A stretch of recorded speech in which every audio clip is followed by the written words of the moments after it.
คืนนี้นะคะพี่กิฟจะมานะคะ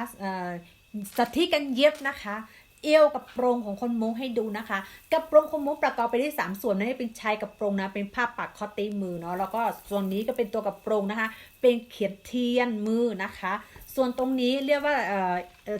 ช่วงเอวเนาะเขาจะจับแบบนี้นะคะจับเป็นจีบไว้แล้วก็เราต้องเอาผ้ามาทับนะเวลาที่เปิดตัวนี้คือจะเป็นตัวกำหนดรอบเอวของคนใส่ว่า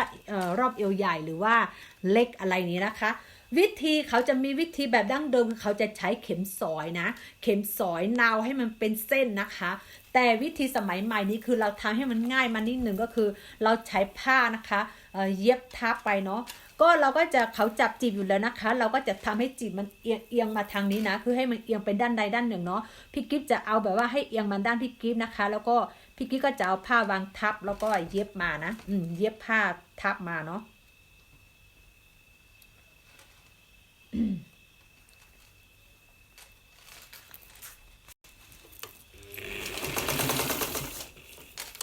ต้องรีบคือต้องรีบจีบนะคะให้มันเอียงเนาะรีบก่อนนะคะ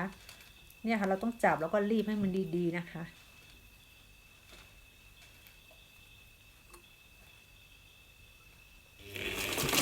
โอ้ยโย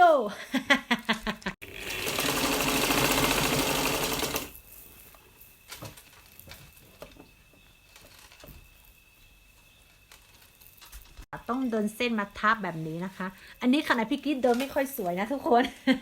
จริงๆถ้าแบบว่าแม่เท่าผู้เท่าเขาทำเขาจะทำละเอียดกว่านี้นะคะเสร็จแล้วนะพี่กิ๊บเดินเส้นทับอันนี้เนาะทับจีบนะคะแล้วก็นี่ค่ะกุนเอวนะคะนี่เลยนะคะอันนี้ของแม่นะอยู่ข้างล่างกับเย็บขายค่ะอยู่ข้างบนกับเย็บทรายนะคะทุกคนอันนี้คือถ้าตรงนี้มันปิดแล้วเวลาเราปล่อยได้ข้างล่างแล้วจีบมันก็จะมาปิดได้พอดีนะคะโอเคขอบคุณจ้า